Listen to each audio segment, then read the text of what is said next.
മാധ്യമങ്ങളിലൂടെയും ഉന്നയിച്ച വിഷയത്തിന്മേൽ ഒരു വിദഗ്ധ സമിതി മെഡിക്കൽ വിദ്യാഭ്യാസ വകുപ്പിലെ ഡോക്ടേഴ്സിനെ, മുതിർന്ന ഡോക്ടേഴ്സിനെ ഉൾപ്പെടുത്തിക്കൊണ്ടൊരു വിദഗ്ധ സമിതി രൂപീകരിക്കുകയും ആ വിദഗ്ധ സമിതി വിശദമായിട്ടുള്ള അന്വേഷണങ്ങൾ, രേഖകളെല്ലാം പരിശോധിച്ച് സമർപ്പിക്കുകയും ചെയ്തിരുന്നു. ആ റിപ്പോർട്ടിൻ്റെ അടിസ്ഥാനത്തിൽ ഇപ്പോൾ സ്വാഭാവികമായിട്ടുള്ള ഡോക്ടർ ഹാരിസിന് അദ്ദേഹത്തോട് എക്സ്പ്ലനേഷൻ ചോദിച്ചു എന്നുള്ളത് അതൊരു ഡിപ്പാർട്ട്മെൻറ്റ് തല നടപടിയാണ്. അതൊരു സ്വാഭാവികമായിട്ടുള്ള ഒരു നടപടിക്രമമാണ്.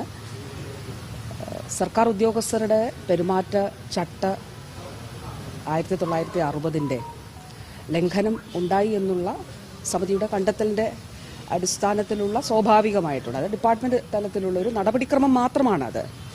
അതുമാത്രമല്ല, ആ റിപ്പോർട്ടിൻ്റെ അടിസ്ഥാനത്തിൽ മറ്റു ചില കാര്യങ്ങൾ കൂടി ഇപ്പോൾ തീരുമാനിക്കപ്പെട്ടിട്ടുണ്ട്.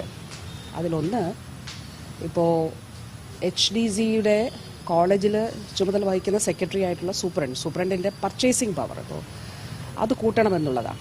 അതിപ്പോൾ കുറച്ചതല്ല, അത് അങ്ങനെ നിലനിന്ന് പോകുന്നതാണ്. പക്ഷെ ഇപ്പോൾ അതല്ല സ്ഥിതി. എല്ലാ മെഡിക്കൽ കോളേജുകളിലും ധാരാളമായിട്ട് രോഗികളെത്തുന്നു, ധാരാളമായി ആവശ്യം അത് കൂടുന്നു, വർദ്ധിക്കുന്നു. അപ്പോൾ ഇത് ഒരു മെഡിക്കൽ കോളേജിൻ്റെ മാത്രം വിഷയമായിട്ട് ഗവൺമെൻറ് കാണുന്നില്ല. എല്ലാ മെഡിക്കൽ കോളേജുകളിലും HDC സെക്രട്ടറിമാർക്ക്, സൂപ്രണ്ടുമാർക്ക് പർച്ചേസിംഗ് പവർ, അവരുടെ പർച്ചേസിംഗ് കപ്പാസിറ്റി കൂട്ടണം എന്നുള്ളൊരു നിർദ്ദേശം കമ്മിറ്റി വെച്ചിട്ടുണ്ട്. ആ ഒരു നിർദ്ദേശം ഉൾപ്പെടെ അതുമായി ബന്ധപ്പെട്ടിട്ടുള്ള അങ്ങനെയുള്ള കാര്യങ്ങൾ പരിശോധിക്കുന്നതിനൊരു ഹയർ ലെവൽ, അത് മൊത്തം ഒരു തിരുവനന്തപുരം മെഡിക്കൽ കോളേജിൻ്റെ മാത്രം വിഷയമല്ല, എല്ലാ മെഡിക്കൽ കോളേജുകളെ സംബന്ധിച്ചിടത്തോളം അത് ആവശ്യമാണ് എന്ന് ഗവൺമെൻറ് കണ്ടിട്ട് അങ്ങനെ ഒരു കമ്മിറ്റി രൂപീകരിച്ചിട്ടുണ്ട്. അതിനുള്ള നിർദ്ദേശം കൊടുത്തിട്ടുണ്ട്. അതോടൊപ്പം തന്നെ ഇപ്പോൾ തിരുവനന്തപുരം മെഡിക്കൽ കോളേജിലെ യൂറോളജി ഡിപ്പാർട്ട്മെൻറ്റിൽ തന്നെ ഇപ്പോൾ നമുക്കറിയാം, എല്ലാ ഡിപ്പാർട്ട്മെൻറ്റിലും ആശുപത്രികളിലും ഒക്കെ ജനപ്രതിനിധികളൊക്കെ ഉപകരണങ്ങൾ വാങ്ങിച്ച് നൽകും. ഇൻഫ്രാസ്ട്രക്ചർ ഡെവലപ്മെൻറ്റിന് വേണ്ടിയിട്ട് അവരുടെ ഫണ്ടിൽ നിന്ന് പണം വെക്കും. MLA-മാരും MP-മാരും ഒക്കെ വെക്കും.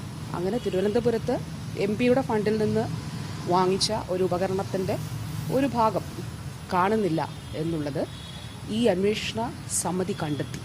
അപ്പോൾ അതിനു മുൻപ് ഇത് റിപ്പോർട്ട് ചെയ്യപ്പെട്ടിരുന്നില്ല. അപ്പോൾ ഈ അന്വേഷണ സമിതിയുടെ റിപ്പോർട്ടിൽ ഇത് കാണുന്നില്ല എന്നുള്ളത്. അപ്പോൾ അതൊരു പക്ഷേ നമ്മുടെ ഒരു അന്വേഷണത്തിൽ മാത്രം നിൽക്കുന്നതല്ല. അപ്പോൾ ഈ വിദഗ്ധ സമിതി മറ്റൊരു അന്വേഷണം കൂടി അതിൽ സജസ്റ്റ് ചെയ്തു. സ്വാഭാവികമായിട്ടുള്ള റുട്ടീനായിട്ടുള്ള ഡിപ്പാർട്ട്മെന്റിന്റെ ഒരു നടപടി ക്രമം മാത്രമാണ്. അല്ല, അതൊക്കെ റിപ്പോർട്ടുകളിലാണല്ലോ.